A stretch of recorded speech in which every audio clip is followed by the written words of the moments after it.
The MVP podcast is doing something slightly different this week because we're looking behind the scenes and certainly behind the personalities of my two MVPs who are joining me on the MVP podcast. We've had a couple of interesting discussions already about sport, but this is more personal to find out.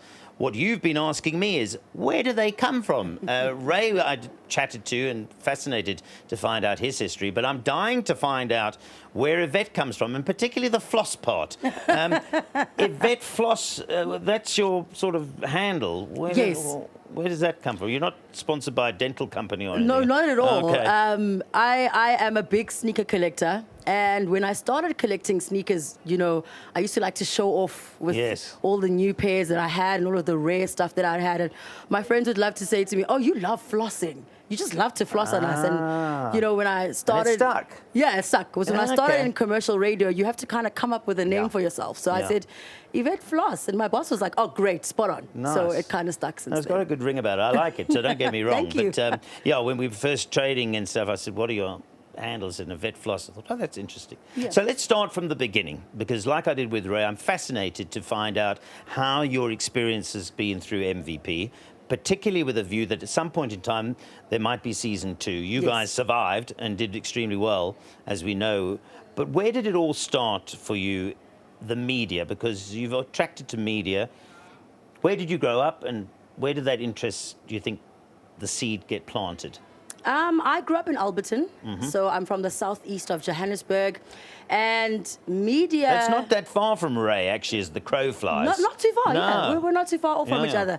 And media, I think, was something that I was always destined to do. So growing up in my home with my mom and my dad, I took a bit of their personalities equally because my mom was into law and politics, and that's actually what I studied at varsity. When I went to Wits, I studied politics and international relations, but there was a radio station at Wits and they had auditions, and I had always loved radio and entertainment. When I was growing up, I was big in drama, I stayed fit, public speaking. So when the opportunity came to do radio, I was like, hey, let me just give it a try and see. And it ended up taking my attention completely. So now I'm not focusing and going to my classes anymore. I just want to go into the radio station every day. Well, you know, through the MVP process, with my role as judge, I wasn't always that horrible character that sent people home. Oh, actually, no. I need people to know this. Neil is a great person. Like, he's a great person. Thank you. Yeah, the check's in the mail. It's actually been sent by Tortoise. It'll take 5 months to get to you. But the first thing I said, and I was pretty consistent with this right the way through, with Ray as well, by the way, is I both think that you have broadcasting quality voice. For me, from the old schools of the BBC, is that as a broadcaster, you don't want a grating voice. There's nothing worse than as a viewer or as a listener thinking, oh, I can't listen to that voice. Yeah. So where did that voice come from? Was it from mom or was it from dad, do you think? Or who was it based on? Was it just you? Because you definitely have got a broadcast voice, easy to listen to. It definitely comes from my mom, because she has a bit of a hoarse voice as well. My older sisters have very deep voices as well, so it definitely comes from my mom. Well, if you grew up in Alberton, the Newmarket racetrack is not far. It's not too far. That's why you had a hoarse voice. Yes. You get that horse? Neil. Thank you. Couldn't miss that. But you've got a great broadcast voice, and I'm not surprised then. So that was your first entry at Wits, getting onto radio? Yes, that's how I got into radio. And from then, I had an incredible mentor, Mo Flavor, who is a seasoned broadcaster. Oh, I know, yes. And he saw my talent, he picked me up, and he said, listen, you just need another 2 or 3 years of campus radio, and you're definitely going to be ready for commercial. And that's when I made my big jump to YFM and started doing off with something called Playground, which was a once or twice a month 3 to 6 a.m. time slot, where you have like 15 or 16 other people who are all competing for a slot at YFM. And from then, I just kept my head down, did what I loved, and it got me to Graveyard, where I was doing 3 to 5 a.m. Then eventually I was doing traffic, and then I ended up getting lunchtime, which is what I currently do now. So you've paid your dues, but all of that experience, leaping forward to this MVP, must have helped. Yes. Because you saw a lot of your fellow competitors. There's some talent there, but part of the biggest thing is those nerves and getting over it. And I thought of 1 or 2 contestants who took them a period of time to shake them, but I know you guys were all nervous, but still you had some experience. Absolutely, because radio speaking every day teaches you to sometimes be able to speak about things that you don't necessarily know for a fact.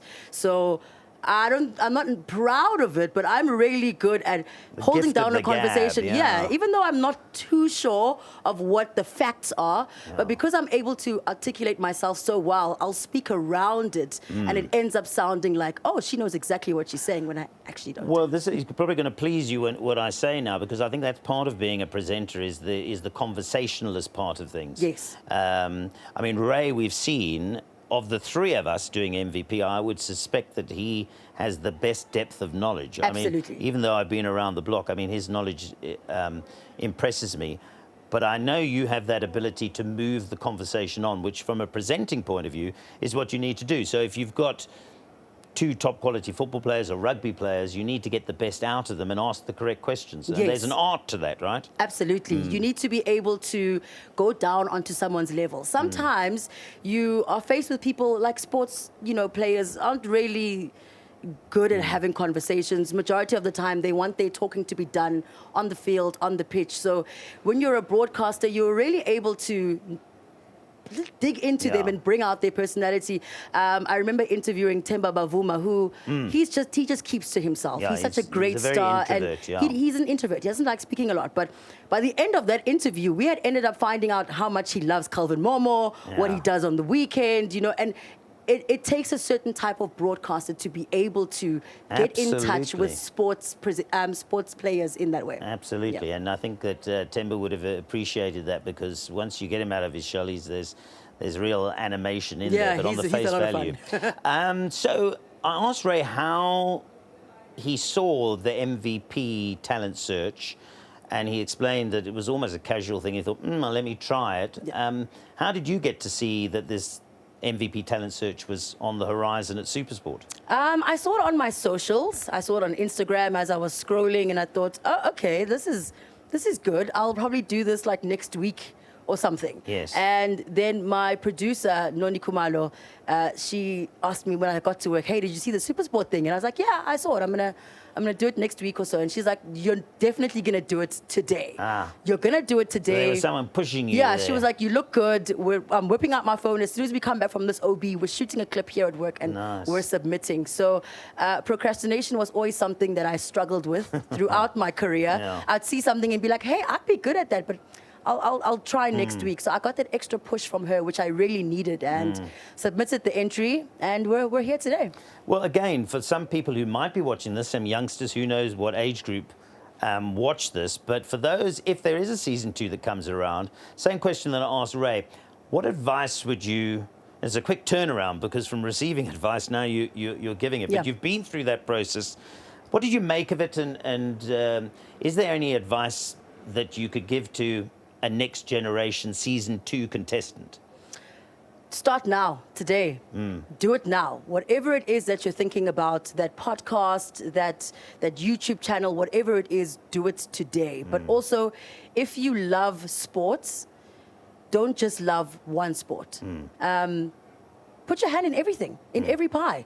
Go to a cricket game. Even though you love football, go watch some cricket, go dabble in some boxing. You can never know too much sport. And with the industry that we're in right now, the more you know, the better your chances are at being here, there, and everywhere.